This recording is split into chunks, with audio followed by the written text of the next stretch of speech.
1469년 제8대 임금 예종이 갑자기 세상을 떠나자 예종의 13살 조카 자을상군이 왕위에 오릅니다. 그가 곧 조선 제9대 임금 성종입니다. 어린 나이에 즉위한 그는 20살이 될 때까지 할머니 정의왕후의 섭정을 받는데요.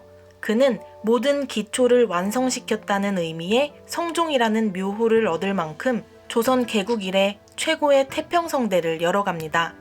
어린 성종은 할머니의 보필 아래서 제2의 세종대왕을 목표로 유학 공부를 열심히 합니다. 외촌 6촌 이내에는 결혼을 하지 못하도록 금지하고 불교 제도인 화장풍습을 없앴으며 사대부와 평민의 제사에 차별을 두어 4대 명절의 일을 검사하고 삼강행시를 의무적으로 강습하게 하는 등 유교 문화를 강화합니다. 정의왕후의 유교 문화 강화책과 민생 안정책은 당시 영의정이었던 신숙주와 한명회가 주도했는데요. 이 때문에 자연스레 정치는 신권 중심으로 흘러갔습니다. 하지만 정의왕후의 수렴청정이 끝나고 성종이 편전을 장악하면서 조정의 분위기가 급격히 변해갑니다. 성종은 먼저 조정의 서무결제에 원로 대신들이 참여하던 원상제도를 없애서 왕명 출납과 서무결제권을 되찾습니다. 성종은 할아버지 세조가 없애놓은 것들을 다시 부활시키는데요. 먼저 왕과 신하가 함께 공부하는 경연제도를 다시 만듭니다. 모범 임금인 성종은 왕이 된 후로 거의 매일 경연에 참여했는데 그 횟수는 25년 재위기간 동안 9,229회나 됩니다. 또한 오늘로 치자면 대통령 자문기구이자 조교 집단인 연구실을 따로 차리는데요. 이것이 홍문관입니다. 게다가 독서당도 설치하고 젊은 관료들에게 휴가를 줘서 독서 저술에 집중할 수 있도록 했습니다. 이런 정책은 서적 편찬 사업을 융성하게 했는데 그 결과로 동국 여지승남과 동국통감 등의 여러 서적이 쏟아지게 됩니다. 성종은 세조가 없앴던 유향소도 다시 부활시키는데요. 유향소는 지방 사또를 보좌하고 감시하는 지방자치기구입니다. 성종 시절 중앙으로 진출한 세력가들이 유향소를 통해 지방에서도 주도권을 잡을 수 있다고 판단했기 때문입니다. 중앙으로 진출한 세력을 신진세력이라고 하는데요. 성종 시절의 신진세력은 살인파입니다. 원래 집권 세력은 훈구파였는데요. 훈구파는 세조시대의 공신들이 중심으로 모인 세력이었습니다. 성종은 훈구파에만 힘이 쏠리지 않도록 지방에서 성리학을 연구하던 뉴페이스, 살인파를 뽑은 건데요. 특히 살인파의 거두인 김종직의 학식과 문장이 뛰어난 것을 알고 있던 성종은 수렴청정에서 벗어난 후 그를 중앙에 불러 올립니다. 중앙 정계에 진출한 김종직 등의 성리학자들은 당시 언론 3사를 꿰차고선 훈구파를 격렬하게 비판하는데요. 이로써 자연스럽게 두 세력의 힘이 균형을 이루게 되고 그 사이에서 성종은 왕권을 굳건히 다져갑니다. 조선 중기 정계의 가장 큰 변화는 이렇듯 중앙 정계에 살인파가 진출한 일이었습니다.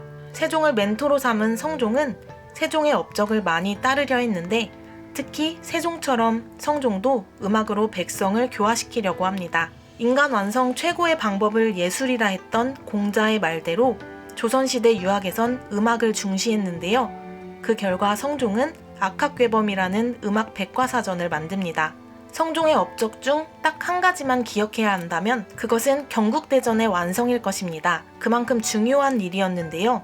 성종의 할아버지인 세조 때부터 만들어진 경국대전이 손자인 성종 때에 완성되어 반포하게 된 겁니다. 경국대전은 중국의 영향을 받지 않은 우리만의 고유 법전인데요. 이것의 완성으로 이제 조선은 그때그때 되는 대로 일을 처리하는 게 아니라 모든 것이 법에 기반한 체계적인 국가제도를 잡을 수 있게 됩니다. 한편 조선 초부터 야인들이 변방을 위협해왔는데 성종은 이들을 완전히 소탕해서 변방까지 안정시킵니다. 그 결과 성종은 조선 왕조의 전반적인 체제를 완성시켰고 성종의 백성들은 건국 이래 가장 태평성대한 세월을 맞이합니다. 하지만 이런 태평성대의 이면에서 사회적 퇴폐풍조가 생겨나기도 하는데요. 성종이 후기에 들어 유흥에 빠지고 이것이 확산되면서 사회 전반에 유흥을 즐기는 분위기가 만연한 것입니다. 야사에 등장하는 어우동 스토리도 이 시기에 만들어졌는데 어우동 야사에는 성종이 어우동과 유흥을 즐긴 내용이 담겨 있습니다.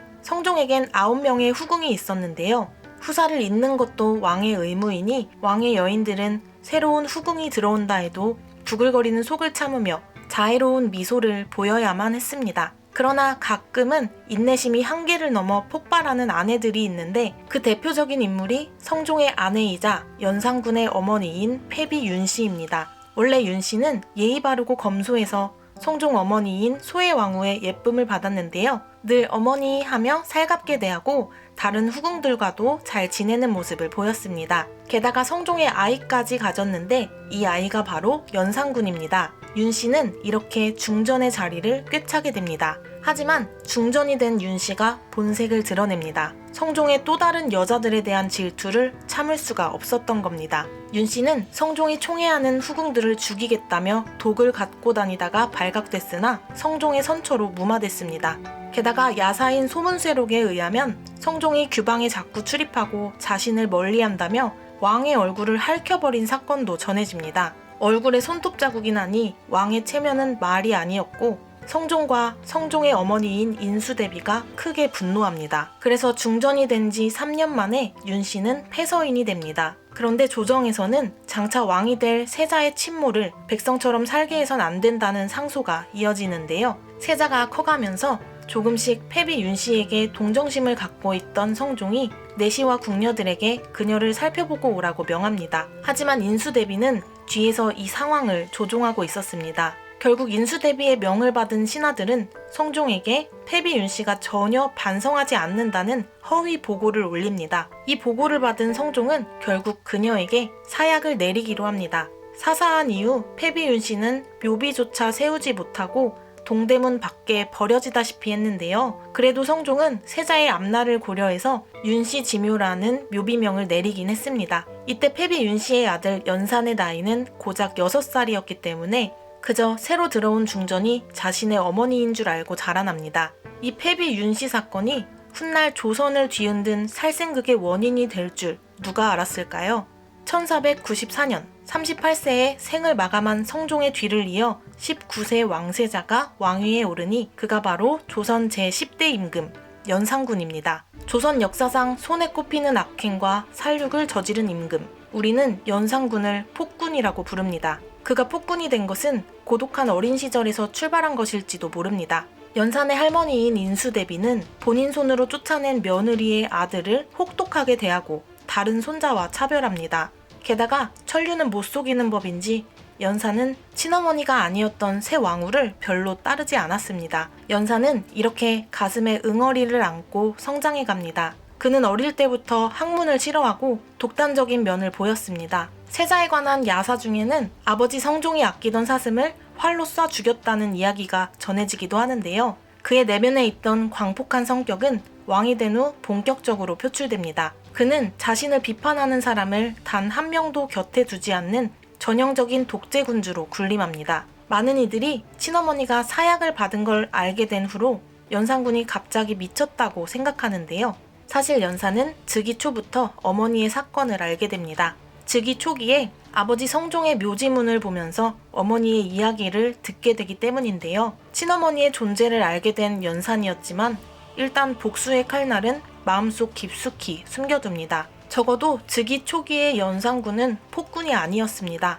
이때는 그래도 성종 때의 평화로운 분위기가 이어졌고 인재가 넘쳐나 민간의 질서가 유지되고 있었습니다. 오히려 성종 말기의 부패와 퇴폐풍조를 바로잡기까지 합니다. 왕위에 오른 지 6개월 후 전국의 암행어사를 파견해서 민간을 살피고 관료들의 기강도 바로잡습니다. 또한 여진족의 침략이 이어지던 변방에 안정을 꾀하기도 합니다. 성군의 기질까지 보이는 듯 했던 연산군의 첫 4년. 하지만 이 기간에 그는 살인파와 신경전을 벌이게 됩니다. 도의를 중시하는 살인파가 연산군에게 학문을 강요하고 사사건건 옳은 말을 했던 것입니다. 원래부터 학문의 뜻이 없는 데다 왕권 강화를 원했던 연산군은 이빠른 소리를 하는 살인파 신하들이 마음에 들지 않았습니다. 이런 분위기 속에서 첫 번째 피바람이 불어오니 1498년 무오년에 이른바 무오사화입니다. 조선시대에는 총 4번의 사화가 일어나는데요. 사화는 조선 신진 세력인 살인파가 보수 세력 훈구파에 의해 목숨을 잃은 사건을 말합니다. 연산군 때에는 총 2번의 사화가 터졌습니다. 첫 번째 사화인 무오사화는 사초 때문에 터집니다. 사초는 실록을 만들기 위해 쓰이는 역사 기록인데요. 사초 중에서도 살인파 대표 김종직이 쓴 조이제문이 문제가 됩니다. 조이제문은 중국의 항우와 의제의 이야기를 빗대서 세조가 조카 단종을 쫓아낸 일을 비판한 글이었습니다. 이 글을 쓰고 김종직이 죽었는데 그의 제자가 성종실록을 만들 때 이 글을 실은 겁니다. 이것을 훈구파 대신이 발견했고 결국 연산군에게 전해집니다. 이때다 싶었던 연산군은 살인파 관료들을 죽이거나 귀양보냈고 조이제문을 쓴 당사자인 김종직은 관을 절단하여 시신을 다시 베어 죽이는 부관참시를 당합니다. 이제 살인이 제거됐으니 그에게 학문을 권하거나 충원하는 사람이 없습니다. 그저 간신들만 득실될 뿐이었죠. 이렇게 조정을 장악한 연산군은 향락과 폐륜을 일삼습니다. 궁궐에선 매일 연회가 열렸고 전국에서 뽑은 수백 명의 기생들이 동원됩니다. 특히 제주와 미모가 뛰어난 기생을 흥청이라 불렀는데요. 기생들과 마음껏 놀고 사치를 부리다가 결국 국고가 바닥납니다. 여기서 맘껏 떠들고 논다는 흥청망청이라는 말이 유래합니다.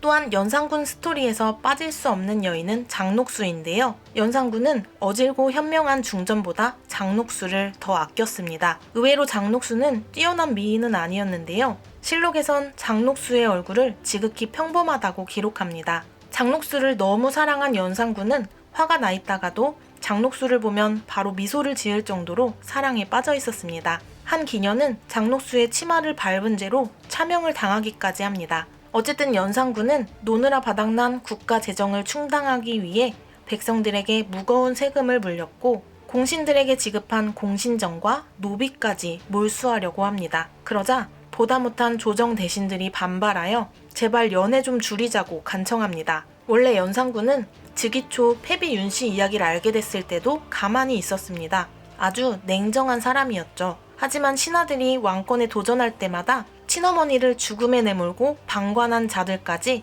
싹 다 처단하겠다고 다짐합니다. 이때 정권 장악을 꿈꾸던 기회주의자 임사옹이 연산군에게 패비 윤씨 사건을 들춰냅니다. 연산군은 원래 친어머니의 패비 사건은 알고 있었지만 이제는 자세한 내막까지 알게 됐습니다. 그리고 마침내 1504년 조정에 대살생극이 벌어집니다. 이것이 갑자년에 일어난 갑자사화입니다. 연산군은 어머니의 죽음 당시 언론활동을 했던 살인파 학자들을 죽여나갑니다. 어머니의 죽음에 앞장섰던 두 후궁, 즉 그의 의붓어머니들을 궁중의 뜰에서 직접 참했고 어머니를 죽음으로 몰아넣은 할머니 인수대비를 머리로 들이받아 죽게 만듭니다. 연산군은 손에 피를 묻혀가면서 어머니를 제한왕으로 추승합니다. 이렇게 패비 윤씨는 아들을 통해 잠깐이나마 왕후의 이름을 가집니다. 겉으로 보면 연산군이 패비 윤씨의 원한을 갚기 위해 벌인 복수의 사륙사건 같은데요. 사실 연산군과 임사옹 일파가 정권을 장악하기 위해 머리를 쓴 고의적인 참살극이었습니다. 7개월 동안 관련자를 모조리 죽이고 모든 권력을 손에 쥔 연산군은 문신들의 귀찮은 잔소리가 들려오는 경연이나 사관원, 홍문관 등을 없애버리고 상소나 여론과 관련된 제도를 죄다 철폐해버립니다. 게다가 유교국가에선 상상도 못할 행동을 합니다. 학문을 연구하는 성균관의 대성전을 동물 사냥을 위한 동물원으로 만들어버린 겁니다. 폭주하는 연산군의 행보를 더 이상 참을 수 없게 된 신하들이 1506년 군사를 일으켜 연산군을 폐위시키고 성종의 둘째 아들 진성대군을 왕으로 옹립합니다. 결국 강화도로 유배된 연산군은 2개월 뒤 31세의 나이로 숨을 거두는데요. 그의 마지막 유언은 뜻밖의 것이었습니다. 죽을 때 다른 말은 없었고 다만 신씨를 보고 싶다고 하였습니다. 평소 장녹수를 그렇게도 예뻐하더니 모든 걸 잃은 후에야 조강지처를 그리워한 것이었죠. 어쨌거나 미친 듯이 폭주하던 연산군은 결국 조선 왕조 최초로 신하들에게 쫓겨난 임금이 됐습니다. 다음 편에서는 공포심에 찌든 임금 제11대 중종과 왕이 되고 1년도 못 되어 죽은 제12대 인종의 이야기로 찾아오겠습니다. 구독과 좋아요, 댓글은 영상 제작에 큰 힘이 됩니다. 감사합니다.